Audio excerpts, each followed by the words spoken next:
Shalom Bu Saudara. Shalom di nama Tuhan, ternyata belum tak tekan. Bersyukur pada sore hari ini kita boleh bersama-sama berbakti datang kepada Tuhan. Mari kita mau siapkan hati kita mau sembah Dia, memuji memuliakan namanya. Yesus, kemuliaan-Mu.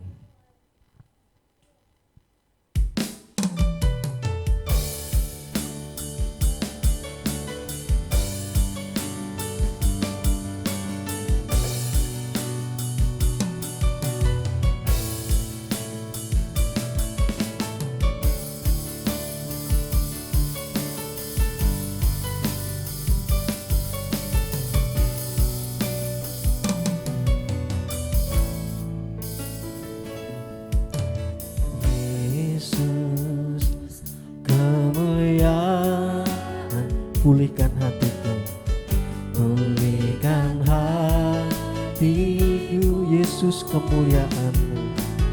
Yesus kemuliaan-Mu, berkati hidupku, Yesus kemuliaan-Mu.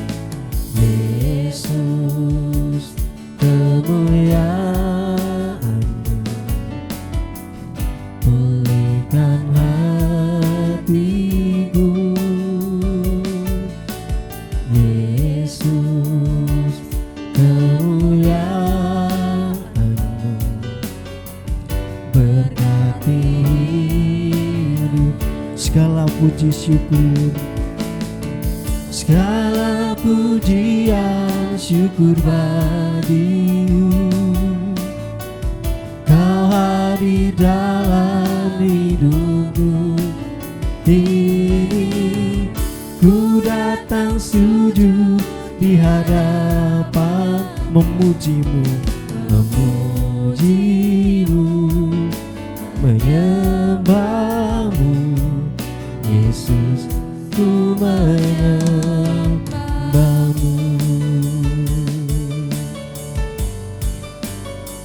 Yesus kemuliaan-Mu memuliakan setiap kehidupan kami. Yesus kemuliaan-Mu, pulihkan hatiku, Yesus kemuliaan-Mu, berkati Yesus kemuliaan-Mu, Yesus kemuliaan-Mu, pulihkan hatiku, Yesus kemuliaan-Mu, berkati hidupku. Segala puji syukur, segala pujian syukur bagimu. Kau hadir dalam hidupku, kini ku datang sujud di hadapan-Mu, memuji-Mu, menyembah-Mu, Yesus, ku menyembah. Segala pujian syukur bagi-Mu. Kau hadir dalam hidup kami, Kau hadir dalam hidupku, kini ku datang sujud di hadapan-Mu, memuji-Mu, menyembah-Mu, Yesus, ku menyembah-Mu. Biarlah kaum wanita memuji nama Tuhan. Yesus kemuliaan-Mu, pulihkan hatiku. Haleluya Tuhan. Nyanyikan dengan segenap hati. pulihkan hatiku. Amin. Sekali lagi, Yesus kemuliaan-Mu, Yesus kemuliaan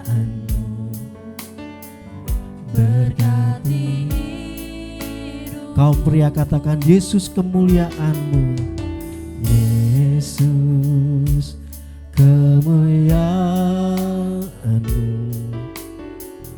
Pulihkan hatiku Yesus kemuliaan. Yesus kemuliaan-Mu. Berkati, sama-sama katakan segala puji syukur, segala pujian syukur bagi-Mu. Kau hadir dalam hidupku, kini ku datang sujud di hadapan-Mu, memuji-Mu, menyembah-Mu. Yesus, ku menyembah. Segala pujian, segala pujian syukur bagi-Mu. Kau hadir dalam hidupku, kini ku datang sujud di hadapan-Mu, memuji-Mu, menyembah-Mu. Yesus, ku menyembah. Segala puji,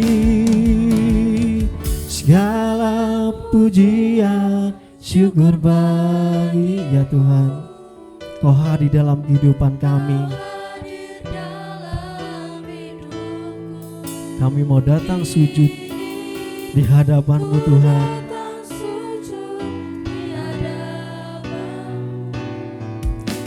Memuji-Mu, menyembah-Mu. Yesus, ku menyembah. Segala pujian, segala pujian syukur bagi-Mu. Kau hadir dalam hidup kami, bersyukur Tuhan. Kau hadir dalam kehidupan kami Tuhan. Oh, memuji-Mu, menyembah-Mu. Yesus, ku menyembah-Mu. Yesus, ku menyembah-Mu. Yesus, ku menyembah-Mu. Yesus, kami mau sembah-Mu. Yesus, ku menyembah-Mu. Mari kita sembah Allah kita. Kami mau sembah-Mu Yesus, Kau Allah yang besar. Haleluya, glory bagi-Mu. Syukur, syukur. Haleluya, kami memuji-Mu, kami menyembah-Mu. Nyatakan hadiran-Mu di tengah kami. Syukur, syukur, syukur bagi-Mu Yesus. Haleluya, haleluya, glory, glory. Syukur, kami memuji-Mu, kami sujud di hadapan-Mu Bapa. Biarlah segala pujian kami, penyembahan kami hanya untuk kemuliaan-Mu Bapa. Kami mau siapkan hati kami Tuhan, dengan penuh rendah hati kami memuji muliakan nama Tuhan. Berkatilah Bapa ibadah ini Bapa. Biarlah Engkau sendiri Tuhan yang bertahta di atas pujian kami Bapa. Terima kasih Yesus, kami memulai ibadah ini hanya di dalam nama Tuhan Yesus kami. Haleluya, amin. Beri kemuliaan bagi Allah kita bersaudara. Ketika kita di dalam Dia, bukan Dia di dalam kita akan dipulihkan. Amin. Saya undang Bapak Ibu Saudara untuk bangkit berdiri. Mari kita masuk hadiratnya. Masuk hadiratnya dengan hati bersyukur.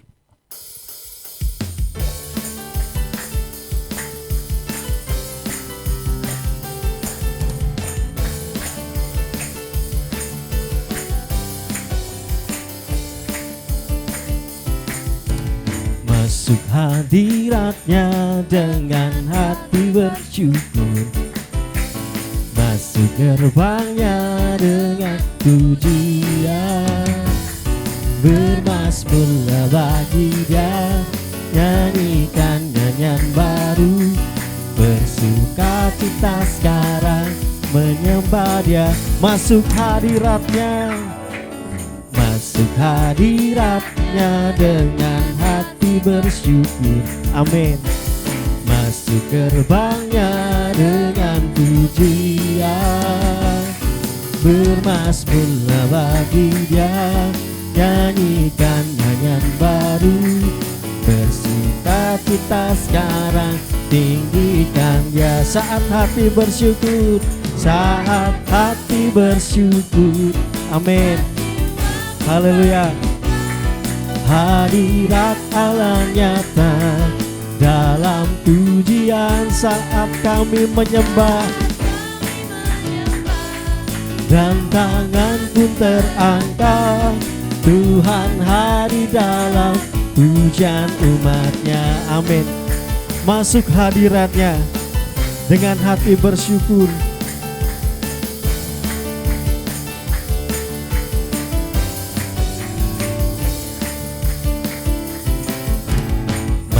Hadiratnya dengan hati bersyukur. Masuk gerbangnya dengan pujian. Bermazmurlah. Amin. Nyanyikan nyanyian baru. Bersukacita sekarang menyembah Dia. Masuk hadiratnya. Masuk hadiratnya dengan hati bersyukur. Masuk gerbangnya dengan pujian. Bermazmurlah. Haleluya. Nyanyikan nyanyian baru. Bersukacita sekarang, tinggikan saat hati bersyukur. Amin. Dan jiwa pun bersuka. Hadirat Allah nyata dalam pujian saat kami menyembah. Amin. Tuhan hadir dalam pujian umat saat hati bersyukur. Dan jiwa pun bersuka. Hadirat Allah nyata dalam pujian saat kami menyembah, dan tanganku terangkat. Tuhan hadir dalam pujian saat hati bersyukur. Amin. Hadirat Allah nyata dalam pujian saat kami menyembah, dan tanganku terangkat. Tuhan hadir dalam pujian umatnya. Tuhan hadir. Tuhan hadir dalam pujian umatnya. Tuhan hadir. Tuhan hadir dalam pujian umatnya. Tetap bersyukur pada Tuhan sebab Ia baik. Haleluya. Bersyukurlah kepada Tuhan sebab Ia baik, bahwasannya untuk selamanya kasih setianya. Bersyukurlah, oh, sebab Ia baik, bahwasannya untuk selamanya kasih bersyukurlah, bersyukurlah kepada Tuhan, sebab Ia baik, bahwasannya untuk selamanya kasih setianya. Bersyukurlah kepada Tuhan, sebab Ia baik, bahwasanya untuk selamanya kasih setianya. Datanglah ke bait-Nya, amin.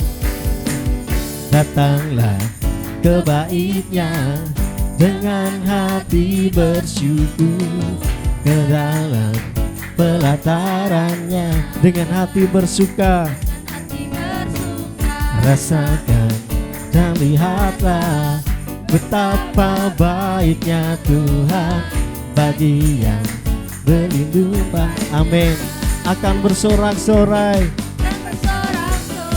amin.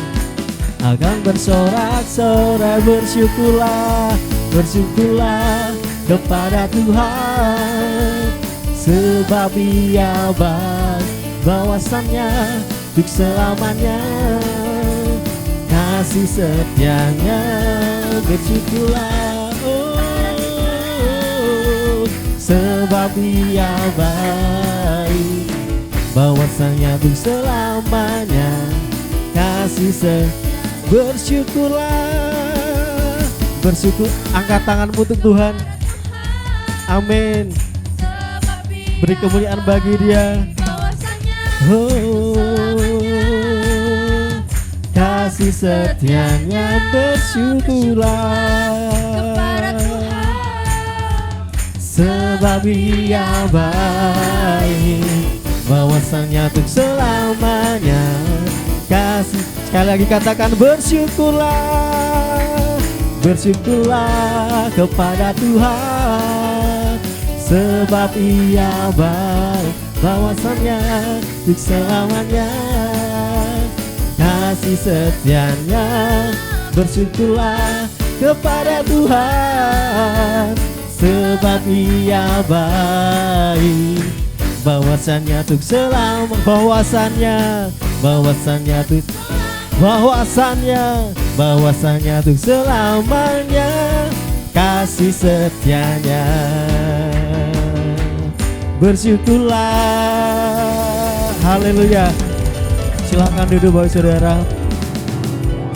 Biarlah kita selalu bersyukur, sebab Allah kita begitu baik. Amin. Mari kita mau siapkan hati kita untuk mendengar kebenaran firman Tuhan. Di dalam Kristus, di dalam Tuhan, hidup kita akan tenang. Di dalam Kristus, kita akan beroleh pemulihan. Haleluya Tuhan. Kami bersyukur Tuhan.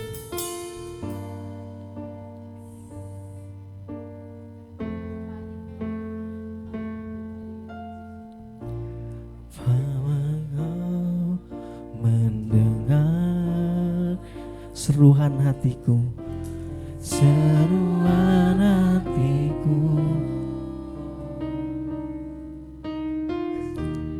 tak pernah kau lepaskan dari kasih-Mu, dari kasih-Mu.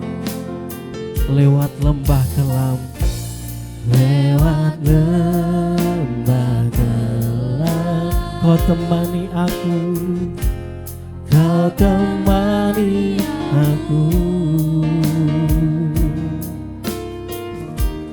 Roh-Mu bekerja selalu untuk kebaikanku, untuk kebaikanku.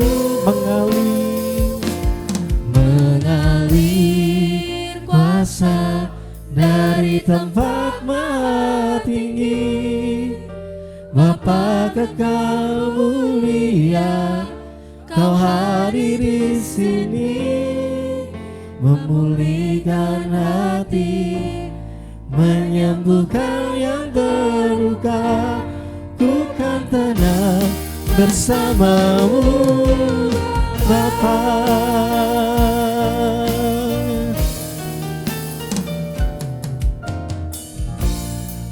Apakah mendengar seruan hatiku? Seruan hatiku, Tak pernah kau lepaskan dari kasih-Mu, dari kasih-Mu.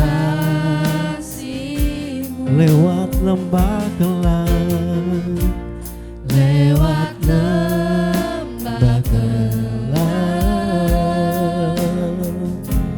Kau temani aku.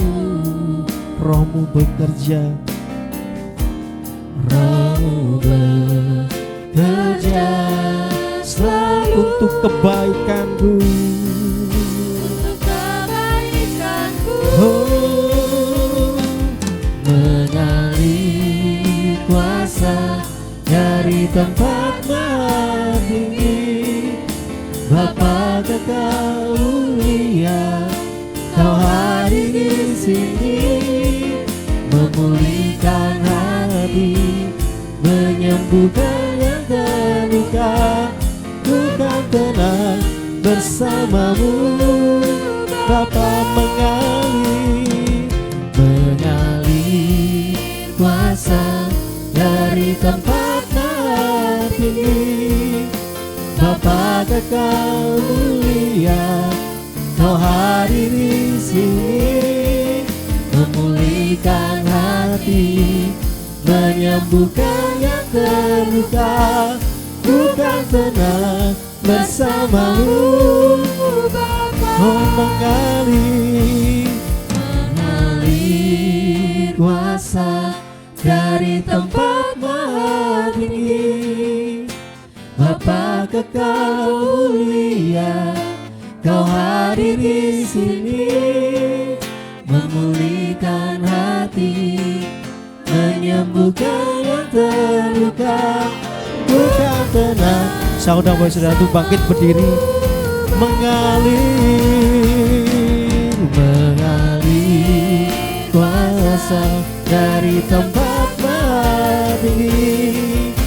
Bapa Kekal mulia, Kau hadir di sini, memulihkan hati, menyembuhkan yang terluka. Tuhan tenang bersamamu. Bapa mengalir waktu kami serahkan pada hamba Tuhan yang bertugas saat ini.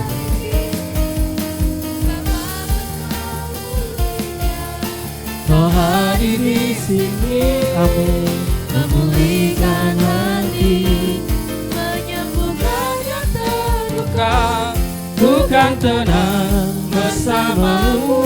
Ku kan tenang bersamamu Bapa. Ku kan tenang bersamamu. Ku kan tenang bersamamu Bapa. Ku kan tenang bersamamu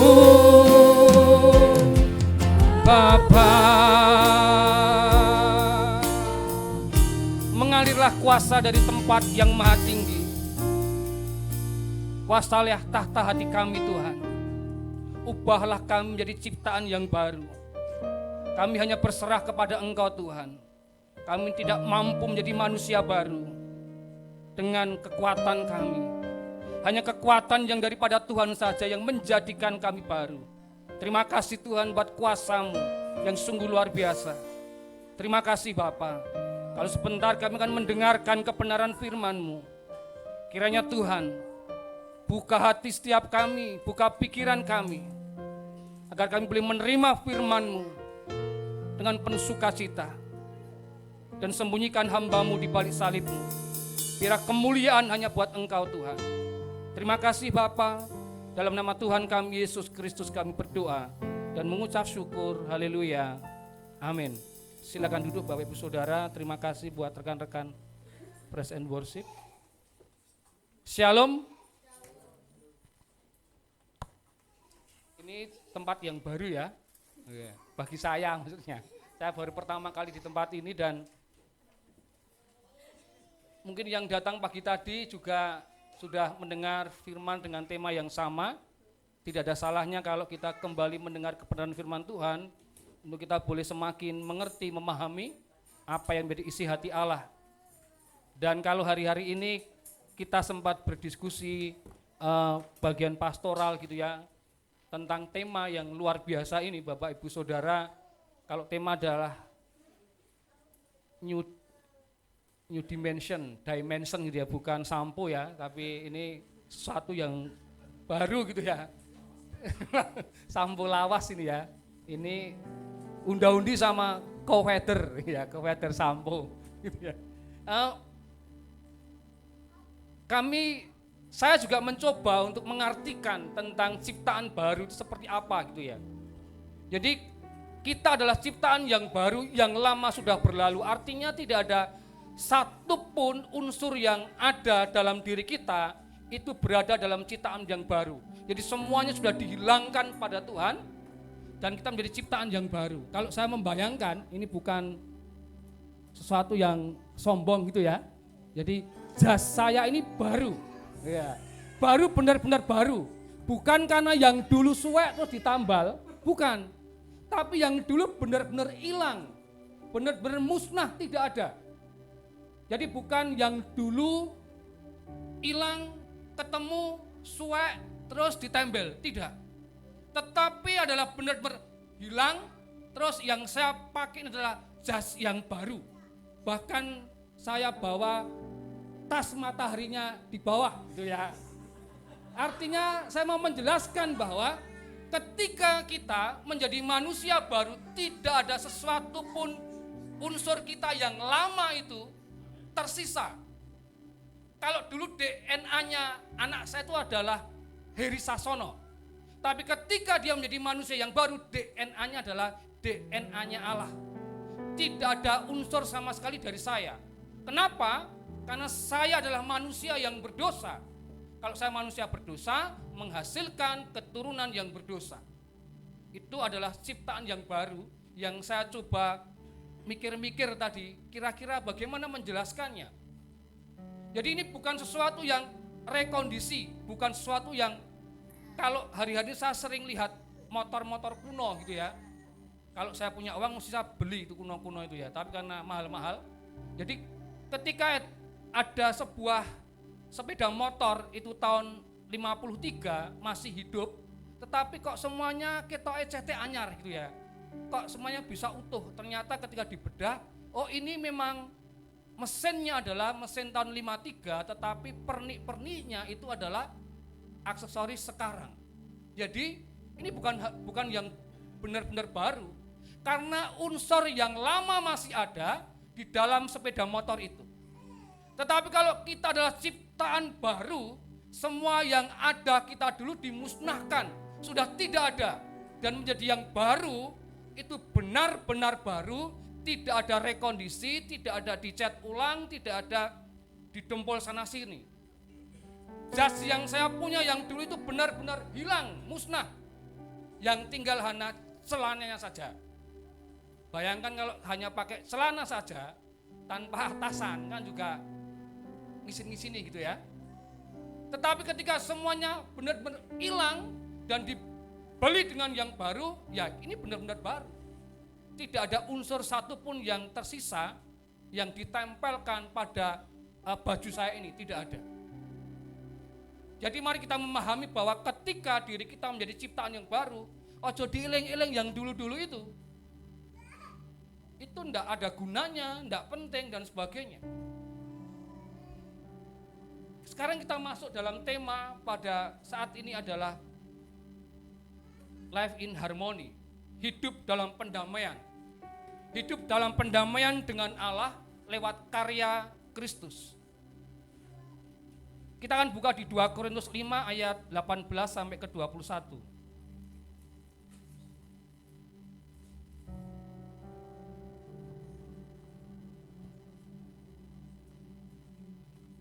Saya akan baca buat kita semua 2 Korintus 5. Saya mulai dari ayat yang ke-17 ya. Jadi siapa yang ada di dalam Kristus, ia adalah ciptaan yang baru, Yang lama sudah berlalu, sesungguhnya yang baru sudah datang. Dan semuanya ini dari Allah yang dengan perantaraan Kristus telah mendamaikan kita dengan dirinya dan yang telah mempercayakan pelayanan pendamaian itu kepada kami. Sebab Allah mendamaikan dunia dengan dirinya oleh Kristus dengan tidak memperhitungkan pelanggaran mereka. Ia telah mempercayakan berita pendamaian itu kepada kami. Jadi kami ini adalah utusan-utusan Kristus. Seakan-akan Allah menasihati kamu dengan perantaraan kami. Dalam nama Kristus kami meminta kepadamu, berilah dirimu didamaikan dengan Allah. Dia yang tidak mengenal dosa telah dibuatnya menjadi dosa karena kita, supaya dalam Dia kita dibenarkan oleh Allah. Dimensi yang baru, ciptaan yang baru. Saya menggambarkan tema 1 tahun ini ya Pak. Kalau kita mulai dari Januari nanti sampai ke bulan Juni, itu bicara tentang dimensinya dulu. Saya memahami seperti ini, dimensi itu adalah ukuran, ruang. Jadi ada ukuran panjang kali lebar itu adalah dimensi. Itu ukuran, ruangan kayak gini. Dan kita, orang-orang yang manusia lama itu harus berada dalam sebuah ruangan yang baru. Kita pasti tidak nyaman. Kebiasaan kita mungkin ruangan yang tanpa AC. Tapi ketika ruangan dimensi yang baru ini, seperti ini, kita harus menyesuaikan. Itu kalau analogisnya seperti ini. Tapi karena kita adalah manusia lama, kita tidak mampu menyesuaikan tempat ini. Tapi bukan berarti tempat ini yang menyesuaikan kita. Tidak. Kita harus menjadi manusia yang baru agar bisa menempati tempat yang baru. Tetapi tidak dengan usaha kita. Tetapi dengan usaha dari seseorang yang tidak berdosa sama sekali. Nanti kita belajar tentang itu. Sebelum masuk ke situ saya ingin menjelaskan di Wahyu 3 ayat 20.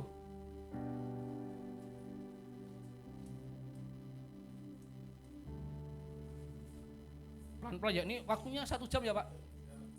1 jam ya? Enggak apa ya? Sebentar, saya akan lihat di Wahyu 3 ayat 20.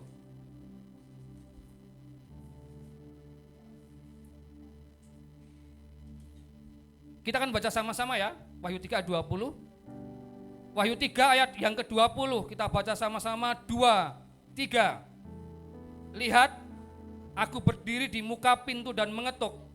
Jikalau ada orang yang mendengar suaraku dan membukakan pintu, aku akan masuk mendapatkannya dan aku makan bersama-sama dengan dia dan ia bersama-sama dengan aku.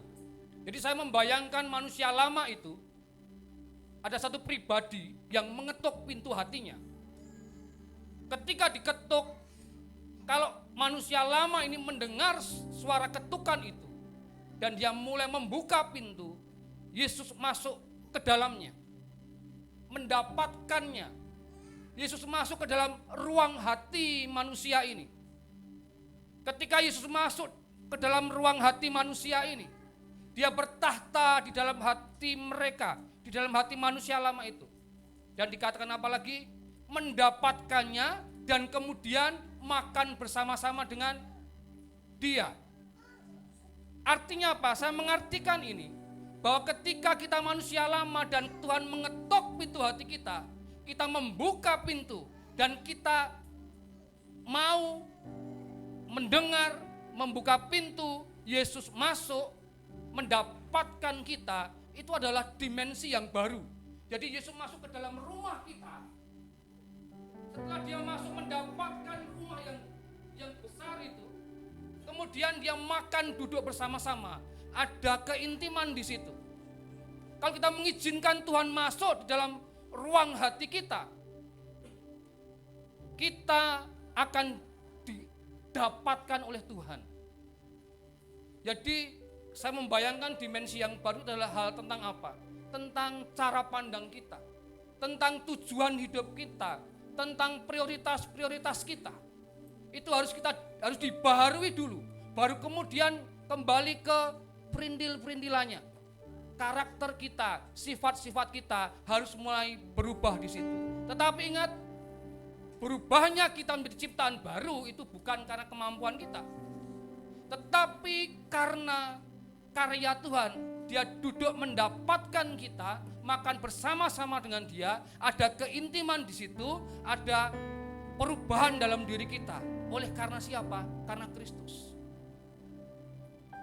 Jadi kalau saat ini kita yang sudah menjadi manusia baru, jangan berusaha untuk menjadi baik. Tetapi saya bilang menyerahlah saja.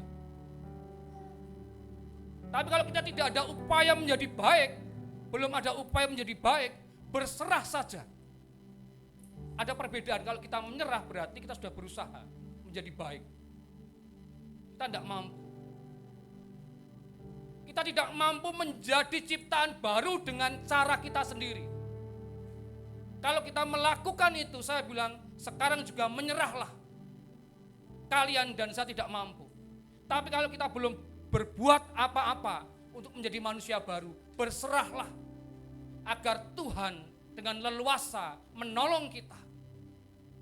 Karena kalau kita menolong orang yang mau tenggelam itu, kalau dia obah-obah wae, itu malah saya tenggelam, Bapak Ibu Saudara.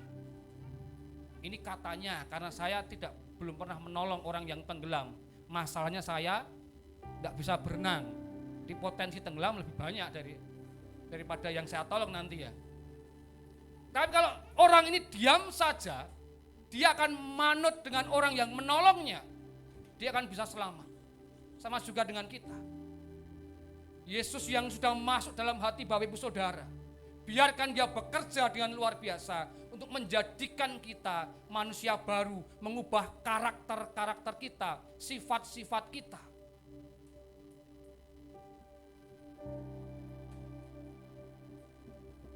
Di sini sudah menjadi manusia baru? Boleh angkat tangan?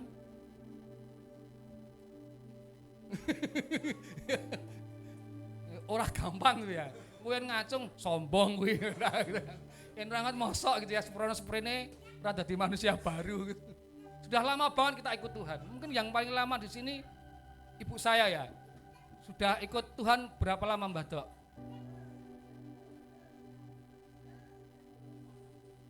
...30 tahun. Ada yang lebih dari itu? Mungkin ada ya, mungkin ya. Lebih mestinya. Karena usianya Mbah Dok kan baru 35 ya Mbah? Oh udah ya. Oh mau 70 ya. Sekian puluh hidupnya, tetapi Bapak Ibu Saudara saya katakan gini. Banyaknya umur itu tidak menjamin kita itu hidup dalam sebagai manusia yang baru. Jadi ini tidak tua-tuanan gitu ya. Sing paling tua mesti sing wis baru belum tentu juga.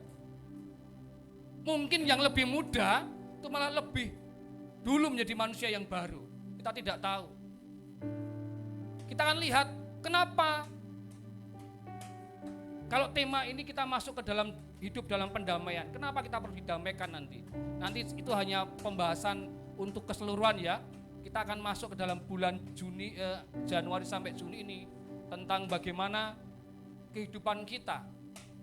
Dimensinya itu harus berubah tadi. Tema kita adalah hidup dalam pendamaian. Hidup dalam pendamaian dengan Allah lewat karya Kristus. Slide selanjutnya Mas. Harmoni atau keserasian hubungan dengan Allah. Saya akan bacakan di Kejadian 2 ayat 15 dan 16.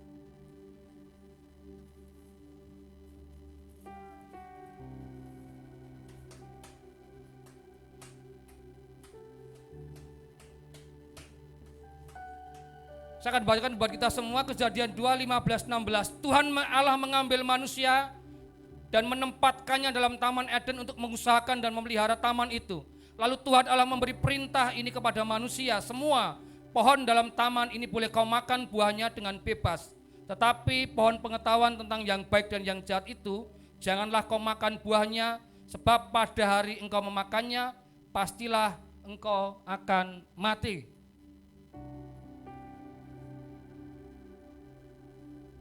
Bapak Ibu Saudara, hubungan manusia dengan Allah awal-awalnya adalah harmoni, ada keserasian. Tetapi karena dosa manusia, manusia akhirnya tidak seperti yang Allah inginkan. Salah satu arti dosa adalah hamartia, melenceng dari sasaran. Kalau Bapak Ibu nanti coba buka lebih teliti lagi di kejadian ini, itu nanti ada Allah memberikan perintah untuk ngopeni, memelihara Taman Eden beserta isinya, memberikan mandat budaya kepada Adam dan Hawa. Ada kepercayaan dari Allah kepada manusia.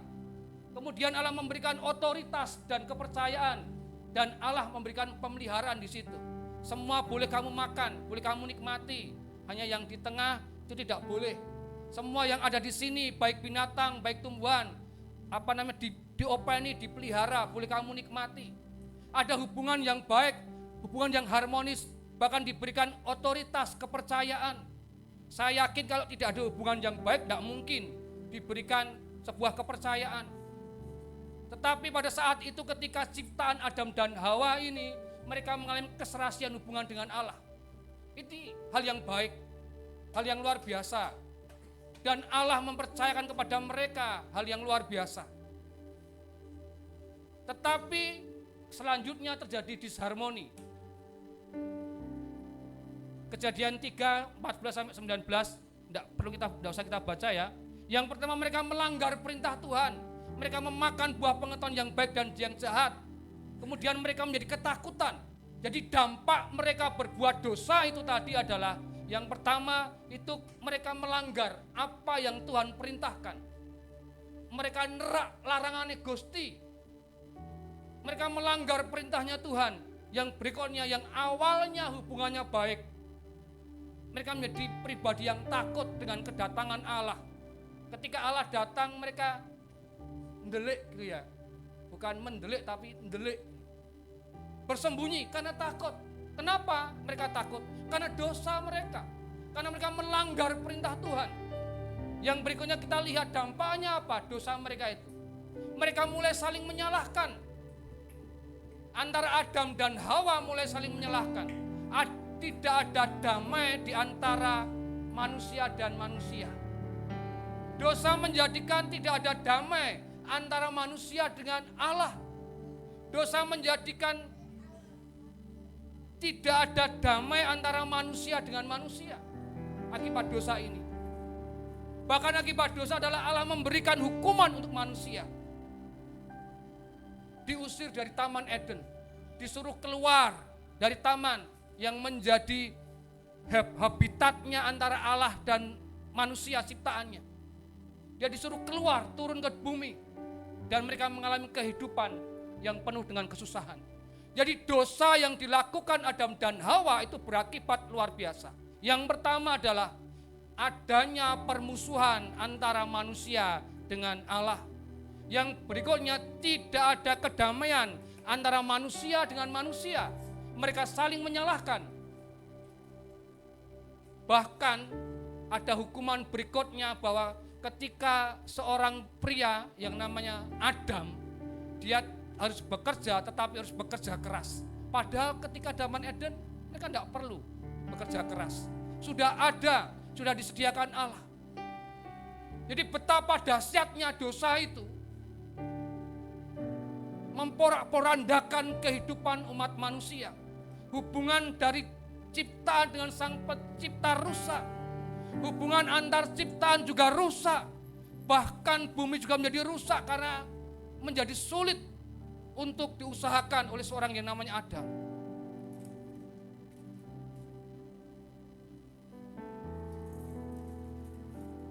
Kalau kita menyadari bahwa dosa itu begitu luar biasanya, dampaknya begitu luar biasa, kita perlu untuk didamaikan.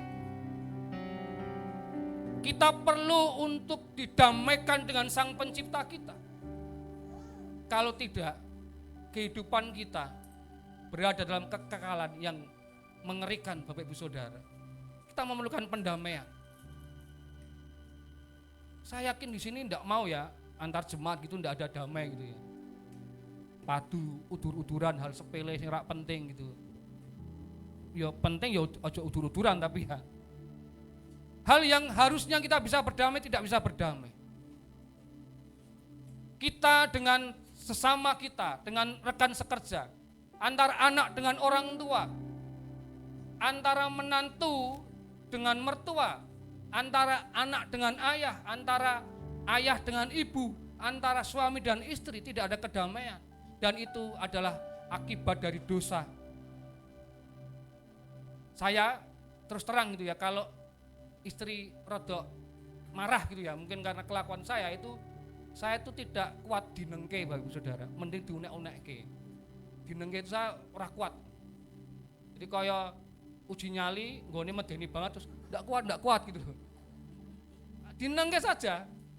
Kalau masalah mangan ra dilewetke itu gampang kan tuku bisa ya. Tapi yang tidak dikasih wajah ulat peteng enggak, tapi apa namanya, piye Bu? Oke, percaya atau tidak? Kalau saya tanya gimana aku kok ngene Bu, kalau jawabannya adalah OK, itu saya rapenak gitu ya. Tapi kalau OKAY itu beda. Yo, percaya atau enggak? Kalau OKAY itu berarti penak, sedang penak. Tapi kalau OK itu sedang tidak enak. Gitu. Loh, ini betul. Jadi jawaban di WA itu kadang, wah lagi ngopo ya gitu ya. Lagi ngopo. Ya apalagi, apalagi. Itu kan memang dudul siji tek gitu ya. Itu mungkin ngopo. Tapi kalau OKAJ itu kan rada panjang prosesnya. Mungkin kalau saya dengan istri ya, tapi kalau karena kan ada chemistry itu loh ya, ada ikatan itu, jadi ngapa sih dek gitu, wah ngapa ya gitu ya. Saya harus berusaha, piye carane. Akhirnya ya beli sate bareng gitu ya. Tapi beli sate sekali itu kan tidak pernah oka tadi. Tapi karena itu usaha saya. Tapi kalau yang menjadi pendamai nanti adalah Tuhan Yesus ya gitu ya. Itu akan terus, bukan sate ya. Bukan sate.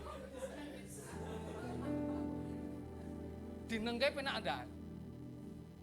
Mas, Samuel dinengke. Entak nengke ora masalah gitu ya.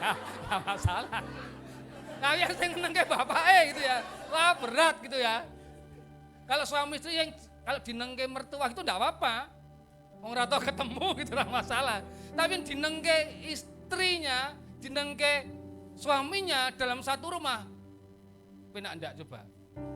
Untuk masalah rumah saya kan kecil, jadi ya dinengke kan kerep ketemu, tapi dinengke kan ra penak. Yen omahe ombo, kayak rumah Pak Daniel penak, nendur kono, kan ra tau ketemu. Jadi kalau hidup kita karena dosa, kita menjadi perseteruan dengan Allah, dengan sesama, sangat tidak enak. Dengan sesama saja tidak enak. Apa meneh kita bukan dimusuhi ya. Dosa kita itu adalah kita sendiri, kita menjadi musuhnya Allah. Wanira jadi musuh Allah. Berani Bu? Berani. Dingin.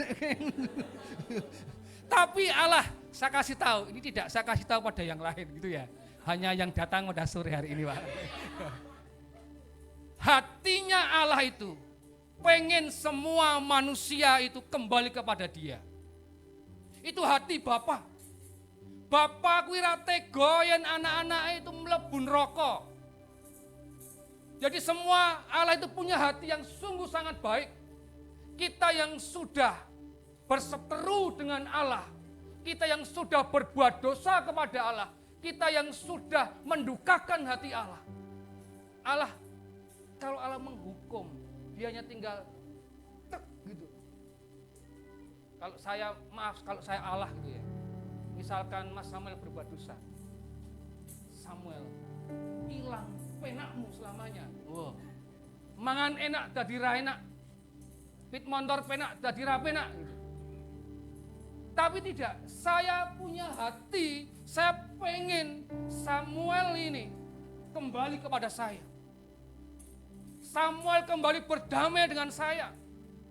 Jadi itulah hatinya Bapa. Kira-kira Allah itu tahu enggak bahwa upah dosa adalah maut? Tahu. Dia tahu. Jadi Dia tidak mau kita yang adalah ciptaannya itu tenggelam sepenuhnya dalam dosa dan tidak terselamatkan. Kalau Allah saja kayak gitu, mosok kita tidak mau didamaikan dengan Allah? Siapa yang di sini tidak berdamai dengan kancane? Ngacung, Indrawani, ngacung negeri. Siapa yang di sini yang masih tidak berdamai dengan saudaranya? Siapa di sini yang tidak berdamai dengan saudara kandungnya, saudara tirinya, saudara-saudara yang lain? Ngacung. Allah saja. Karena sama. Ini ya akibatnya. Selanjutnya Mas, ini goro-goro dosa. Dosa adalah sebab dari semuanya ini. Hamartia, melenceng dari target sasaran, tidak tepat sasaran. Allah punya rencana yang indah buat Bapak, Ibu, Saudara, dan saya. Tetapi kita mengambil pilihan kita sendiri untuk tidak seperti yang Allah inginkan. Ini akibat-akibatnya Roma 3 ayat 23.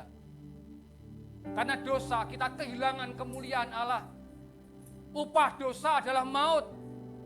Ini yang medeni tadi. Kita menjadi seterunya Allah. Menjadi musuhnya Allah. Dadi musuhe bapak wae medeni. Yen sing jek sekolah ora disangoni. Apa meneh dadi musuhe Sang Pencipta. Saya pernah cerita, saya menjadi musuhnya bapak saya. Itu bertahun-tahun. Selesai ketika saya menikah. Kenapa saya menganggap bapak saya ini tidak menghidupi saya dengan lumrahe seorang ayah dengan anaknya. Akhirnya saya punya pandangan bapak saya ini nganyel ke yang pertama. Dia tidak berfungsi seperti yang saya inginkan. Saya tidak menjadi orang yang ngunek-ngunek, tidak. Menganggap bapak saya tidak ada. Wah, apa kan? Itu lebih dari nyeneni sebenarnya. Kalau kita menganggap Allah tidak ada, ngeri meneh malah kan? Saya bertahun-tahun seperti itu. Karena ada tidak berfungsi bagi saya. Saya anggap tidak ada. Orang tak reken kalau bahasa Jawanya. Tapi itu dosa besar luar biasa saya. Selanjutnya Mas. Dampak dosa begitu dahsyat dan sifatnya kekal Bapak Ibu Saudara. Kalau kita orang dangdang didamaikan dengan Allah, dampak dosa itu kekal. Dampak dosa itu dahsyat luar biasa, merusak hubungan antara pencipta dan yang dicipta, merusak hubungan antar sesama, bahkan merusak segala-galanya. Dampaknya begitu luar biasa. Hati-hati. Karena itu kita perlu pendamaian. Kita perlu diwanuhke. Kita perlu ada orang yang merekonsiliasi hubungan kita. Kalau kita perlu, berarti tidak bisa dengan diri kita sendiri. Dengan cara apa? Tadi saya dengan cara membelikan sate. Sate entek, lat pirang dina, oka meneh gitu tadi ya.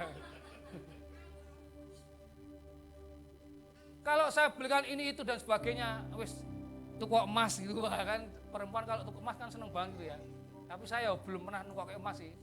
Kok sate tadi iya gitu ya. Itu seneng tapi ya delok engko yen bulan berikutnya kurang gitu kan ya didol meneh. Atau dianyarke gitu ya. Sing luwih murah, turane dienggo urip. Tetapi Bapak Ibu Saudara, kita perlu pendamaian. Saya tidak tahu antara Palestina dan Israel siapa yang jadi juru damai gitu ya. Mereka kekeh dengan ego mereka masing-masing. Saya juga tidak tahu seperti apa sebenarnya. Tapi kan dampak perseteruan mereka kan luar biasa. Dampak bagi rakyatnya, dampak bagi dunia, dampak bagi banyak hal.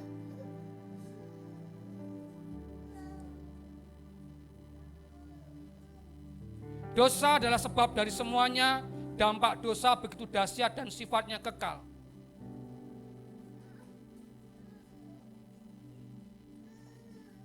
ini tadi hati Bapa.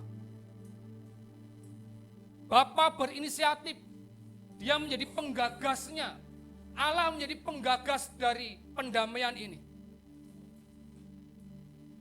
2 Korintus 5 ayat 18.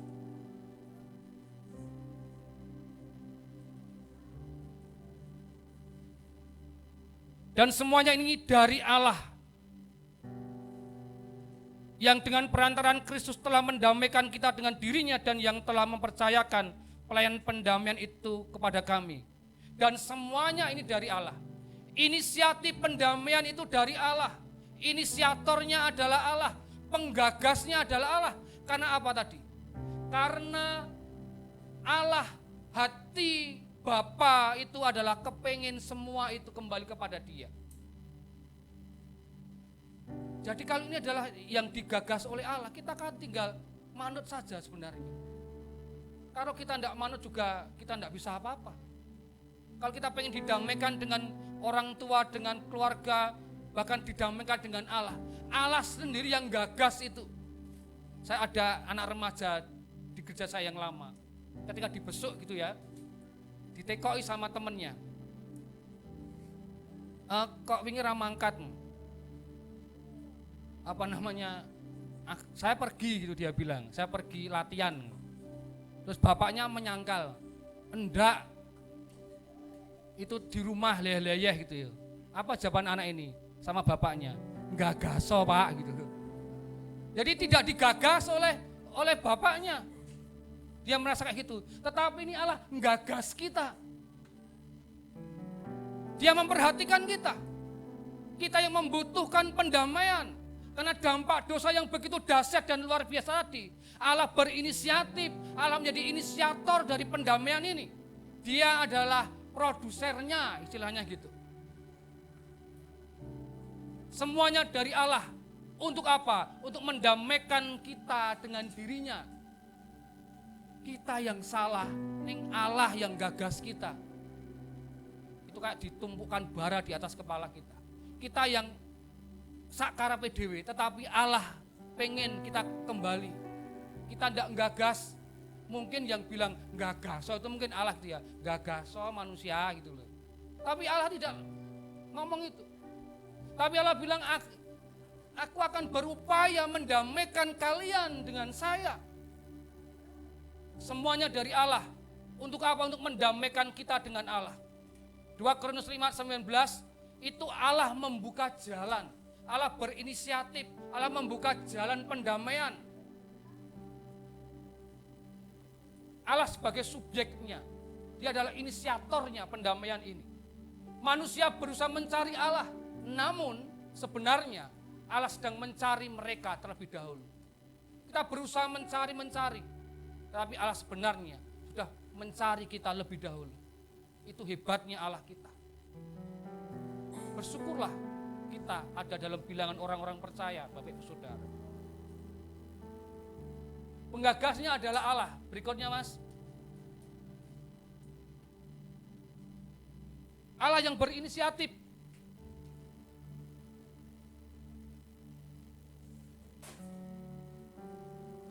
Mediatornya siapa? Mediatornya adalah Yesus Kristus. Kenapa Allah mau mengorbankan anaknya yang tunggal? Karena apa? Karena begitu besar kasih Allah pada dunia ini. Karena kasihnya itu dasarnya, tidak ada dasar yang lain. Karena itu Allah, dia merelakan anaknya yang tunggal menjadi mediator, menjadi jalannya. Karena tidak ada cara lain, kita tidak bisa mencari pendamaian itu melalui cara kita. Ingat, kita adalah pabriknya dosa. Semua daya upaya kita tidak akan pernah sampai kepada Allah. Yesus adalah mediatornya. Allah yang inisiatornya, Yesus menjadi mediatornya. Dia menjadi pengantara antara ciptaan yang berdosa dengan Sang Pencipta yang Maha Kudus. Tanpa itu kita tidak akan mampu. Jadi kalau dibuat tanda panah, itu panahnya dari atas ke bawah. Inisiatif dari Allah, di panah itu adalah Yesus Kristus. Tidak ada cara lain. Diperdamaikan dengan perantaraan Kristus, diperdamaikan di dalam Kristus. Pelanggaran kita ditanggungkan kepada Kristus. Pelanggaran dosa-dosa kita itu tetap ada konsekuensinya. Dan itu ditanggung oleh Kristus di atas kayu salib. Itulah keadilan Allah sebenarnya. Kasih Allah itu tidak melupakan keadilannya. Dosa yang kita lakukan itu tetap dibayar. Tetap ada efeknya. Tapi dibayar lunas oleh Kristus di atas kayu salib. Dia yang tidak melakukan dosa, tidak melakukan pelanggaran, harus ditanggungkan kepada dia. Enak enggak jadi orang percaya, Bapak Ibu Saudara? Enak ya? Anggi-anggi orang-orang, tahu enggak anggi orang? Oh? Orang melu gawe dosa ning dia yang menanggung. Tak belok ke sini gitu ya. Sing pola tingkahnya rakaruan kan kita. Tetap yang menanggung adalah dia yang tidak berdosa sama sekali. Inisiatornya adalah Allah, mediatornya adalah Yesus. Selanjutnya Mas. Kalau kita sudah diperdamaikan dengan Allah, kalau kita sudah didamaikan dengan Allah Sang Pencipta, kalau kita sudah didamaikan dengan sesama kita, harusnya kita mendengungkan itu. Mungkin bahasa yang rodok pas, kita menjadi baser-basernya pendamaian ini. Kita mendengungkan itu kepada banyak orang. Ini loh, saya sudah mengalami pendamaian dengan Allah. Dosa-dosa saya yang menjauhkan saya dengan Sang Pencipta didamaikan dengan adanya Kristus Yesus. 2 Korintus 5:19b dikatakan, Ia telah mempercayakan berita pendamaian itu kepada kami. Kita yang sudah didamaikan oleh harusnya kita mendengungkan itu. Tetapi ada syaratnya. Apa yang Allah sudah lakukan melalui Yesus Kristus harus kita komunikasikan, kita sampaikan, kita dengungkan kepada sebanyak mungkin orang. Tapi yang harus kita alami terlebih dahulu adalah ini. Kita harus mengalami pendamaian terlebih dahulu. Kalau kita ngomong dengan saudara kita, kowe kudu berdamai dengan suamimu, dengan istrimu. Yang kita nasihati bilang, lah wong kowe cek kaya ngono gitu ya. Kita harus mengalami dulu. Kalau kita mengalami, kita akan tahu indahnya damai itu. Karena kita mengalami pengalaman dengan Kristus. Kita bisa ngomong dengan banyak orang. Kita tidak bisa menyaksikan cinta kasih Tuhan terhadap orang lain. Kita sampaikan, membuat orang berbuat, tidak. Tapi dengan kita sendiri yang kita alami. Itulah pengalaman-pengalaman kita sampaikan kepada orang lain. Orang baru percaya, oh iya aku yang ngalami ya. Kayak kami, kalau kami mengkonseling orang, tidak pernah kami berikan solusi di situ. Tenang Bu, sing sabar, kabeh kuwi tetap ada waktunya. Tapi Pak Heri sudah ngalami itu, belum tahu. Ya, dia akan maido mesti ini. Apa yang kita sarankan? Ya kita silahkan berdoa, tanya Tuhan apa yang perlu kita dilakukan gitu ya. Kalau saya ngandani orang akan maido, Bapak Ibu Saudara. Wong saya tidak pernah mengalami.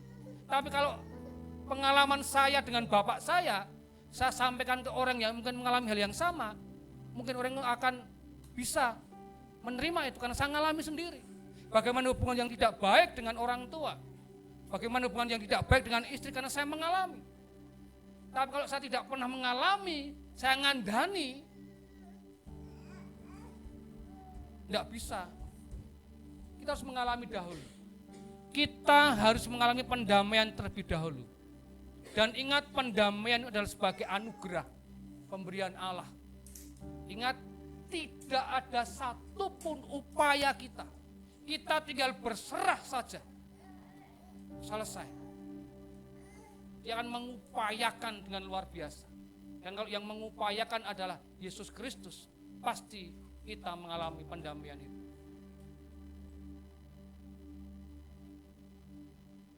Kalau kita mau mengkomunikasikan kepada banyak orang, kita harus mengerti dan memahami dahulu. bahwa pendamaian yang kita alami itu adalah pusatnya pada Kristus. Itu demi Kristus dan itu di dalam nama Kristus. Pusatnya adalah Kristus. Jadi tidak ada sedikit pun bagian kita, tidak ada sedikit pun andil kita dalam pendamaian itu. Jangan berpikir, oh karena aku apik, aku yang lebih dulu memulai. Tidak, Bapak Ibu Saudara. Kalau kita berseteru dengan orang lain, kalau kita memulai untuk berdamai, itu karena karya Roh Kudus. Bukan karena kita sendiri. Kita tidak mampu berbuat yang baik. Karena natur kita adalah manusia berdosa. Jadi bersyukurlah kalau Bapak Ibu Saudara hari-hari ini kita diingatkan oleh Tuhan untuk kita berdamai dengan Allah, berdamai dengan sesama. Karena itu adalah cara Roh Kudus ngilingke kita. Saya tidak tahu di ruangan ini adakah yang tidak berdamai dengan Allah? Adakah yang tidak berdamai dengan sesama, dengan keluarga, dengan orang tua? Kita tidak perlu mengeraskan hati kita. Kita berserah saja. Tuhan, aku ingin berdamai. Engkau yang mampu melakukan itu. Dan ketika kita mengalami pendamaian itu, kita menyampaikan bahwa itu untuk kemuliaan Tuhan. Bukan untuk kemuliaan kita. Aku bisa berdamai dengan orang yang memusuhi saya. Bukan. Aku hebat, aku gelem nyelondoh gitu ya.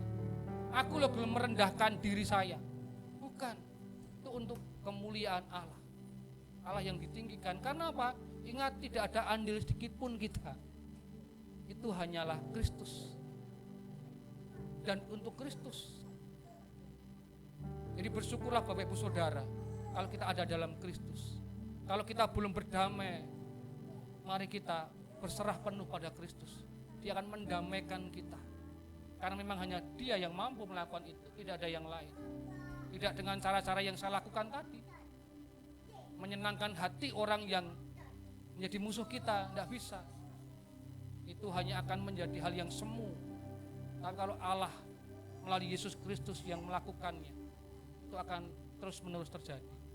Karena Dia ada dalam diri kita. Selanjutnya Mas, saya akhiri dengan penerapan seperti ini. Apakah kita sudah mengalami pendamaian? Yang pertama dengan Allah. Kalau hari-hari ini kita mengalami itu, saya dorong Bapak Ibu Saudara, kalau lihat betapa dahsyatnya tadi loh ya. Kalau berseteru dengan orang lain sesama manusia saja kita itu hal yang tidak menyenangkan. Apalagi berseteru dengan Allah. Apakah kita sudah mengalami pendamaian dengan Sang Pencipta kita? Apakah dosa-dosa kita yang menjauhkan kita, ada jurang pemisah yang sungguh luar biasa lebarnya, luar biasa dalamnya itu. Kalau itu belum kita lakukan, mari sore malam hari ini kita berserah penuh kepada Tuhan Yesus. Agar Dia mendamaikan kita dengan Allah Sang Pencipta kita. Yang kedua, apakah kita sudah mengalami pendamaian dengan sesama kita, dengan keluarga kita, dengan tetangga kita, dengan rekan sekerja kita, paling tidak dengan di dalam satu rumah kita. Apakah kita masih belum berdamai dengan keluarga kita? Ingat tadi cerita saya tadi, orang enak Bapak Ibu Saudara. Pokoknya omanya cilik, kerep gabusan gitu ya. Lewat papasan, misalkan tapi tidak mungkin ya. Tidak mungkin kayak drama banget gitu ya. Saya punya saudara di Nusukan itu, rumahnya mungkin 1000 meter ya. Di Nusukan. Anaknya dari Pak Desa itu 4. Ada 1 yang sudah meninggal. Tidak pernah bicara sampai hari ini. Mereka nyaman, kenapa? Omai jembar Bapak Ibu Saudara. Ini omai cilik, hitung 6 kali 12 kayak rumah saya. Orang omongan ya susah ya. Ketemu lawangnya wayan barengan gitu ya, nyenggol gitu ya. Masa minggir gini ketabrak. Tapi bukan itu maksud saya. Orang penak banget orang berdamai itu. Coba tidak berdamai dengan Bapak Gembala. Oh, tidak.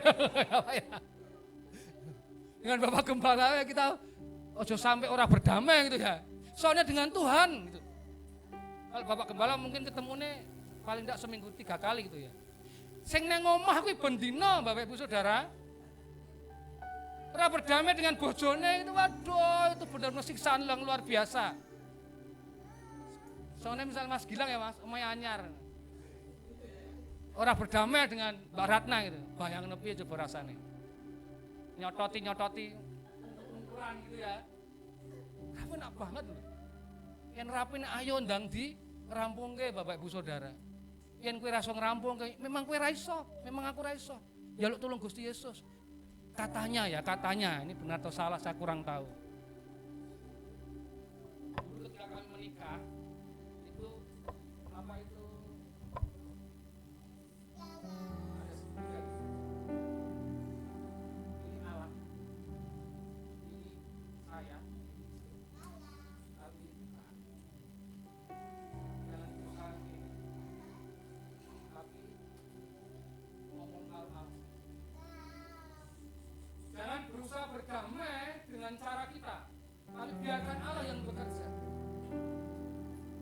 Jadi betul, bisa ndonga kok. Yo, perlu banter kali dua ya, karena kamu cilik kan. Tuhan tolong gitu ya. Aku kan cilik. Meh cilik gak mau aku meh Pak Daniel ning pojokan karo ning dhuwur. Ora krungu. Pak Daniel misalkan ya ke atas ya Pak, ke atas. Tuhan tolong lembutkan hati Bu Putri. Bu Putri kan ning nggon adoh, ra krungu. Jadi kita kepada Allah saja. Akhirnya pelan-pelan kan Allah juga dikenal oleh istri kita, oleh suami kita. Mungkin dia bilang, "Kelo, sakno kae mbok nengke gitu ya." Yen sing ngandani Allah ya beda ya karo sing ngandani suaminya. Manut endi? Manut mana coba? Coba Pak Ning. Dikandani Allah, dikandani Om Samuel. Manut ndi?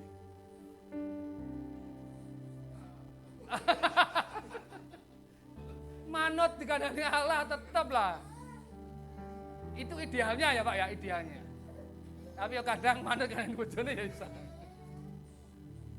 Tapi mari Bapak Ibu Saudara, sore malam hari ini Allah berinisiatif mendamaikan melalui Kristus. Setelah kita mengalami pendamaian, mari kita komunikasikan kepada banyak orang. Pentingnya pendamaian ini, karena betapa dahsyatnya dosa itu. Tapi mari kita menerapkan dalam lingkup kita yang paling kecil. Kita berdamai dengan Allah, kita berdamai dengan sesama kita, berdamai dengan keluarga kita, berdamai dengan pasangan kita, berdamai dengan orang tua kita. Memang kita tidak akan bisa melakukan itu, tetapi kita diberikan kekuatan. Ada Kristus yang menjadi mediatornya kita. Dia pasti mampu. Kita tinggal apa? Tinggal berserah. Kalau sudah mulai berupaya dan mentok itu, menyerah saja. Biar Allah yang melakukan itu. Ke Allah, jangan ke seteru kita, ke Allah terus. Ke Allah, minta kepada Allah, minta pada Tuhan untuk menolong kita. Saya tutup dengan kesaksian dengan keluarga kami yang 4 laki-laki tadi. Ketika yang nomor 3 ini meninggal karena dia diusir oleh istrinya di daerah Mojosongo gitu ya, tidak usah dicari ya, karena saya juga belum ketemu hari-hari ini. Saya sedang mencari. Ketika meninggal istrinya, dia diusir istrinya, kembali ke keluarga besarnya ini di rumah yang besar itu. Meninggal itu kan dapat asuransi 42 juta. Tidak bisa diambil oleh kakak-kakaknya. Kenapa? Karena yang berat adalah istrinya yang di sana gitu. Terus kita ngobrol, ini seorang Katolik. Piye anak saya adalah adik ponakannya gitu ya. Piye kalau saran saya itu diambil, bukan masalah uangnya. Siapa tahu keluarganya yang di sana itu membutuhkan, karena dengar-dengar punya anak 1 di sana. dengan ini seorang janda, dia seorang janda, anak satu, terus dapat kakak ponakan saya ini, terus ada satu anak dari pernikahan mereka, tapi karena sudah tidak bisa bekerja diusir pergi tanpa bawa apa-apa. Dia masuk ke rumah bersama-sama ini, dan ketika meninggal, bayangkan meninggal itu bobotnya hanya 40 kurang, kecil banget, sakit. Dan ketika meninggal tadi, sebenarnya kami ikutkan asuransi, dan akhirnya meninggal ada jaminan kematian, ada uang 42 juta bisa diambil, tetapi yang mengambil harus istrinya karena masih ada dalam kartu keluarga. Saya kembali ke tadi, pilih kalau saya diambil, usahakan semaksimal mungkin. Kalau tidak bisa keluar ya wis, tapi memang harus mengikut sertakan dari pihak istri. Terus tidak tahu beberapa hari kemudian saya mampir ke rumah itu, dan adiknya ini, adik yang meninggal itu bilang, wis tak putus ke, arep tak ambil. Nah terus caranya piye? Dia akan datang ke istrinya tadi. Kalau nanti siapa tahu di sana membutuhkan, saya bilang itu langkah yang bagus. Yang pertama, siapa tahu di sana membutuhkan untuk anaknya, untuk istrinya yang mengusir dia. Dan yang berikutnya, antara keluarga ini dan keluarga di sana itu ada pendamaian di situ. Memang kita harus legowo gitu ya, karena diopeni sampai meninggal, pemakaman juga diopeni dan sebagainya. Tapi ketika cair tadi, faktanya yang dapat ya kudune masih tadi sing ngopeni, tapi kan secara formalnya ahli warisnya. Tetapi ada hal yang didapatkan lebih dari uang tadi. Apa? Pendamaian. Ini seorang Katolik, seorang pemimpin kelompok gitu ya, kelompok di Nusukan. Dia bilang, apa ngono ya Le? Ya, tak bantu, tak cari kayak orangnya, tak carikan cara mencairkannya. Yang penting keluarga istrinya itu dilibatkan, karena tidak bisa dengan cara lain. Ada pendamaian, saya yakin itu karena karya Kristus, karena memang dia seorang Katolik yang taat juga. Dia memutuskan itu. Awalnya ada yang nawari, wis gampang wi, nanti gaya gini gitu ya. Itu kan cara manusia. Karena secara fakta itu kakaknya masih nyantol di istrinya. Tapi beberapa hari kemudian tadi dia bilang ke saya, ame tak gulai, karena tidak tahu di rumahnya. Jadi mari Bapak Ibu Saudara dan saya, orang enak, padu kira enak istilahnya gitu ya. Kita berdamai. Berdamai dengan Allah, berdamai dengan sesama, berdamai dengan keluarga. Kita tidak mampu untuk berdamai, tapi kita punya Yesus Kristus. Dan itu adalah kerinduan Allah. Dia menjadi inisiatornya, Yesus mediatornya. Dan kalau kita sudah mengalami, mari kita komunikasikan kepada banyak orang, mari kita dengungkan pada banyak orang. Karena ini penting, ini mendesak untuk kita lakukan. Kita tidak tahu waktu kita. Kita tidak tahu kapan kita dipanggil oleh Tuhan. Kita pulang ke rumah Bapa. Itu kerinduan kita juga. Tapi mari kita selesaikan selagi masih ada waktu dengan orang-orang terdekat kita, dengan Allah, dengan saudara, dengan semua orang. Kita berdoa. Kami bersyukur Tuhan buat sore malam hari ini. Bila firman ini boleh mengingatkan setiap kami untuk kami berdamai dengan Allah, untuk kami mengalami pendamaian dalam kehidupan kami. Kami berdamai dengan Sang Pencipta, kami berdamai dengan sesama kami manusia, kami berdamai dengan keadaan yang kami alami hari-hari ini. Kami berdamai dengan keluarga kami, dengan anak kami, berdamai dengan suami, dengan istri, dengan pasangan kami, berdamai dengan orang tua kami. Karena dosa yang begitu dahsyat dampaknya menjadikan kami jauh dari Allah, menjadikan kami jauh dari kedamaian antar sesama kami. Tetapi kami bersyukur Engkau sudah menginisiasi, Engkau sudah menggagas kami untuk pendamaian melalui Kristus Yesus bagi kami. Terima kasih Bapa, terima kasih Tuhan. Bila firman ini boleh termeterai dalam setiap hati kami, mohon Roh Kudus menolong kami untuk memahami lebih lagi, agar kami boleh melakukannya dalam kehidupan kami. Terima kasih Bapa. Terima kasih Tuhan. Hanya di dalam nama Tuhan kami Yesus Kristus, Sang Pendamai kami berdoa dan mengucap syukur. Haleluya. Amin. Waktu kami serahkan kepada Bapak Gembala.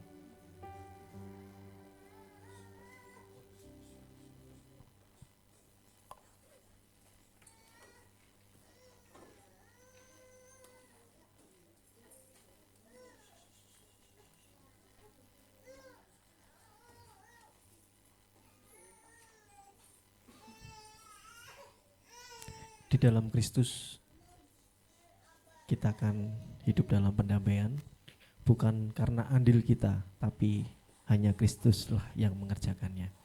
Tiba saatnya kita akan berikan persembahan yang terbaik untuk Tuhan. Kami persilahkan para pelayan kantong persembahan untuk mempersiapkan diri. Nanti Saudari Lisa akan pimpin kita dalam doa persembahan. Mari kita berdoa. Tuhan Yesus, kami mengucap syukur Tuhan untuk firman yang dibagikan memberkati setiap kami. Sebentar Tuhan, kami akan memberikan sedikit apa yang dari kami yang punya Tuhan, biarlah apa yang kami berikan ini bisa berguna bagi pekerjaan Tuhan di tempat ini. Terima kasih Tuhan Yesus, hanya di dalam nama-Mu kami sudah berdoa dan mengucap syukur. Haleluya, amin. Amin. Sungguh ku bangga punya Allah seperti Engkau.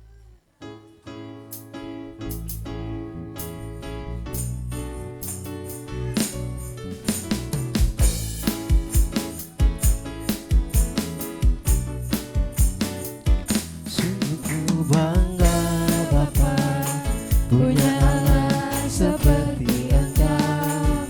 Sungguh ku bangga Yesus atas segala pengorbananmu. Tak ingin aku hidup lepas dari kasih-Mu. Kasih-Mu menyelamatkan dan beriku pengharapan. Kini ku persembahkan apa yang aku miliki.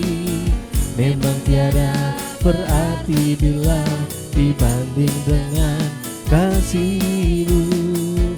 Namun ku ingin memberi dengan sukacita di hati, karena ku tahu ini menyenangkan. Sungguh ku bangga Bapa, Sungguh ku bangga Bapa, punya Allah seperti Engkau. Sungguh ku bangga Yesus atas segala pengorbananmu. Tak ingin aku hidup lepas dari kasih-Mu. Kasih-Mu menyelamatkan dan beriku pengharapan. Kini ku persembahkan apa yang aku miliki. Memang tiada berarti bila dibanding dengan kasih-Mu. Namun ku ingin memberi dengan sukacita di hati, karena ku tahu ini menyenangkan hati-Mu. Karena ku tahu ini menyenangkan hati-Mu. Karena ku tahu ini menyenangkan hati-Mu. Baik Bapak Ibu, saudara-saudari yang terkasih dalam Kristus, saya akan sampaikan informasi sepekan MCC. Setiap hari Senin latihan tamborin pukul 6 sore di Maestro. Kemudian Selasa masih ini Om ya, belum Ji. Hari Rabu pukul 10 ada program Kristal kerjasama dengan Radio Immanuel. Kemudian sorenya ada Oikos pukul 6:30, Oikos Ngipang. Kemudian Oikos minggu kedua belum. Berarti besok hari Rabu Oikos Ngipang pukul 6:30. Kemudian hari Kamis latihan musik dan pujian pukul 6 untuk ibadah raya yang pertama. Kemudian pukul 7 untuk latihan ibadah raya yang kedua. Hari Jumat Menara Doa Kota. Maaf, Menara Doa MCC nggih, bukan kota. MCC pukul 6 di Maestro. Kami harap Bapak Ibu Saudara-saudari bisa datang untuk bersama-sama dalam Menara Doa. Hari Sabtu ada ibadah Metanex di Maestro, pukul 5:30. Kemudian di hari Minggu pukul 8 pagi ibadah raya yang pertama di UKS, kemudian jam 3 sore ada sekolah minggu, kemudian di pukul 5-nya kembali kita bersama-sama beribadah di sini, yaitu ibadah raya yang kedua. Mungkin ada informasi yang perlu ditambahkan, Om?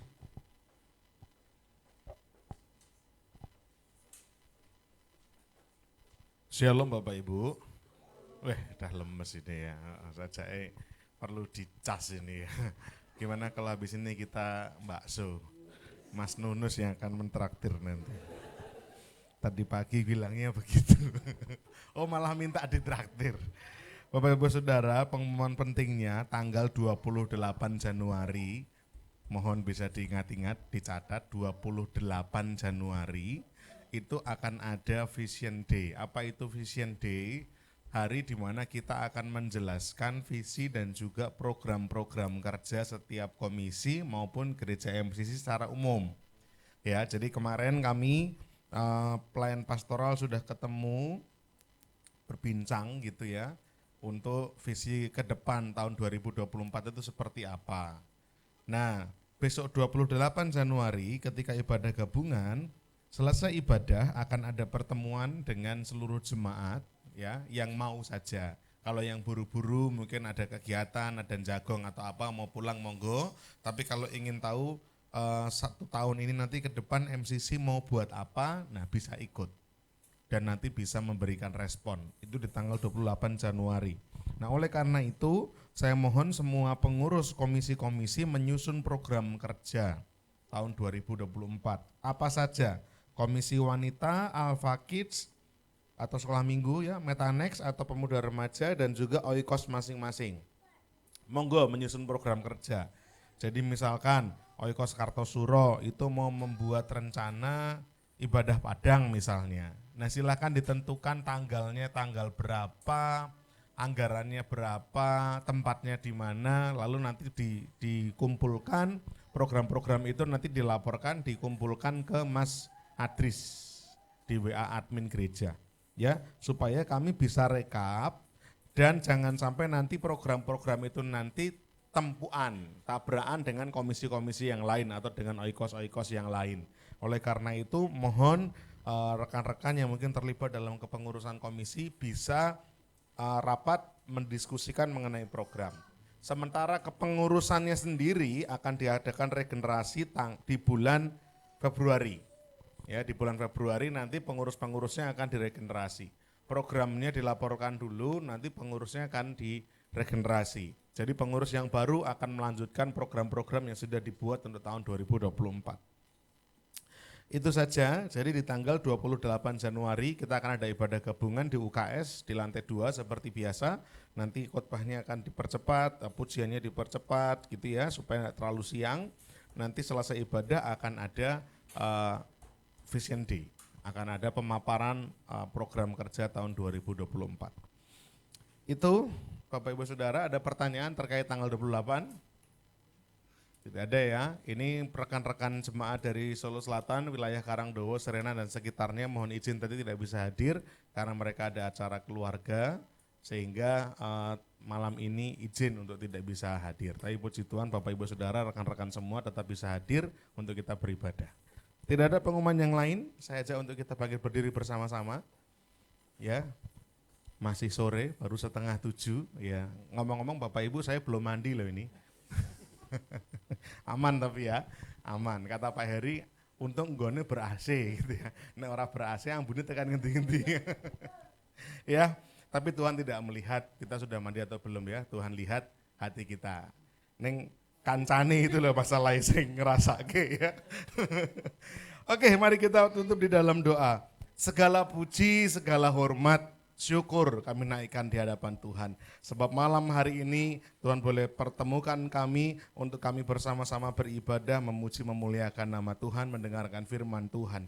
Untuk kami boleh memahami, kami boleh mensyukuri bahwa oleh karena karya Kristus kami diperdamaikan dengan Allah Bapa. Hubungan kami dengan Allah menjadi baik kembali, sehingga kami menjadi pribadi-pribadi yang dibenarkan, dikuduskan, ditebus. Ini semua oleh karena karya Kristus di kayu salib. Terima kasih Tuhan, lewat puji-pujian biarlah hati kami limpah dengan syukur. Kami beroleh kekuatan yang baru, kami beroleh pengharapan yang baru untuk boleh menjalani 1 minggu ke depan langkah kehidupan kami untuk tetap berharap hanya kepada Tuhan saja. Tuhan berkati jemaat-Mu Tuhan yang sudah hadir malam hari ini, diberkati di dalam keluarga kami, menjadi keluarga yang harmonis, penuh cinta kasih mesra, hubungan antara keluarga, ayah dengan ibu, istri, suami, anak-anak dengan orang tua dengan anak-anak, semuanya dalam keadaan yang baik, harmonis sesuai dengan firman Tuhan, sehingga keluarga kami menjadi keluarga yang mempermuliakan nama Tuhan. Dan kami berdoa biarlah seisi rumah kami boleh diselamatkan, menjadi percaya kepada Tuhan. Tuhan juga berkati pekerjaan tangan kami, agar pekerjaan tangan kami menjadi pekerjaan yang diberkati, mendatangkan hasil yang baik, menjadi berkat bagi orang-orang di sekeliling kami. Tuhan juga berkati tantangan kehidupan, pergumulan yang kami hadapi hari-hari ini. Kami percaya Tuhan menolong, kami percaya Tuhan akan membuka pintu, Tuhan akan menyertai kami, menopang kami, dan memampukan kami melewati ini semua. Terima kasih Tuhan, Tuhan juga berkati kesehatan kami. Kalau ada yang sakit malam hari ini, dan juga saudari Erna yang saat ini sedang di rumah sakit, sedang opnam Tuhan. Tuhan juga berkati, berikan pemulihan, berikan kesembuhan. Kami berdoa bersatu hati di dalam nama Yesus, kesembuhan yang daripada Tuhan, pemulihan yang daripada Tuhan ada atas saudari Erna. Dan sehingga kepada kesempatan berikutnya boleh beribadah kembali bersama-sama dengan kami. Terima kasih Bapak di surga, terima kasih. Tuhan juga memberkati anak-anak kami yang sekolah, para siswa, mahasiswa, diberkati sehingga mereka berprestasi, mereka pintar, mereka cerdas, bahkan mereka jenius untuk mendatangkan hormat kemuliaan bagi nama Tuhan. Mereka menjadi panutan, mereka menjadi teladan, menjadi berkat di sekolah mereka, di kampus mereka. Dan biarlah ini semua terjadi sekali lagi untuk menyenangkan hatinya Tuhan. Para pelayan-Mu yang sudah melayani Tuhan, Tuhan akan pakai lebih hari lebih luar biasa dengan penuh kerendahan hati. Biarlah Tuhan akan terus latih kami para pelayan Tuhan untuk boleh melayani dengan tulus hati, dengan penuh sukacita, dan juga boleh menjadi berkat bagi orang-orang di sekeliling kami, sehingga lewat pelayanan kami banyak jiwa dimenangkan, banyak jiwa boleh bertemu pribadi dengan Tuhan, dan mereka menjadi percaya kepada Tuhan. Acara-acara ke depan 1 minggu ini biarlah dalam rancangan penyertaan Tuhan semua berjalan dengan baik. Dan juga rencana-rencana yang akan disusun oleh para komisi untuk rapat program nanti, biarlah semuanya juga berjalan dengan baik, sehingga tahun 2024 menjadi tahun yang maksimal, tahun yang optimal. Kami para pelayan-pelayan-Mu, kami boleh melayani jiwa-jiwa ini dengan baik. Mereka boleh sungguh-sungguh menjadi semakin dewasa di dalam Tuhan, dan Tuhan akan terus menambahkan bilangan orang-orang percaya yang boleh kami layani lewat CKIMCC Solo ini. Terima kasih Tuhan, terima kasih. Kalau sebentar kami akan pulang, penyertaan Tuhan ada atas kami. Kami sampai di rumah dengan selamat, bertemu dengan sanak saudara, keluarga kami, untuk kami juga dapat menyampaikan berkat yang telah kami terima lewat ibadah ini. Terima kasih Tuhan, terima kasih. Sebentar sebelum kami akan pulang, kami bersama-sama akan menerima berkat-berkat daripada Tuhan. Oleh karena itu saudara semua, buka hatimu, angkat tanganmu, dan terimalah berkat-berkat Tuhan. Tuhan memberkati engkau dan melindungi engkau. Tuhan menyinari engkau dengan wajah-Nya dan memberi engkau kasih karunia. Tuhan menghadapkan wajah-Nya kepadamu dan memberi engkau damai sejahtera. Terimalah berkat-berkat daripada Allah Bapa kita, cinta kasih, kemurahan, kasih sayang daripada Tuhan kita Yesus Kristus, dan juga damai sejahtera, persekutuan daripada Allah kita Allah Roh Kudus, senantiasa termaterai dalam setiap hati kita, mulai malam hari ini sampai Tuhan datang kedua kalinya. Hanya dalam nama Tuhan kami Yesus Kristus, kami menaikkan syukur doa kami. Haleluya. Amin. Bila engkau tak besertaku, bukan mau berjalan, ku perlu Tuhan, pimpin langkahku dengan kasih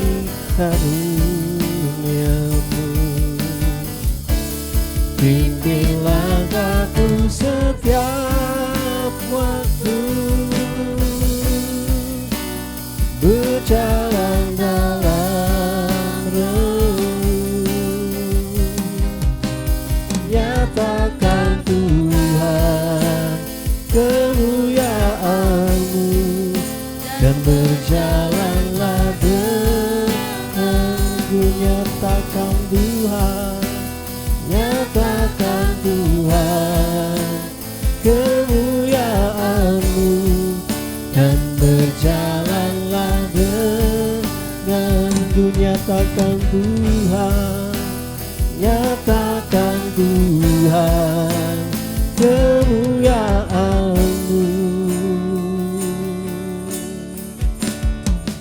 dan berjalanlah denganku.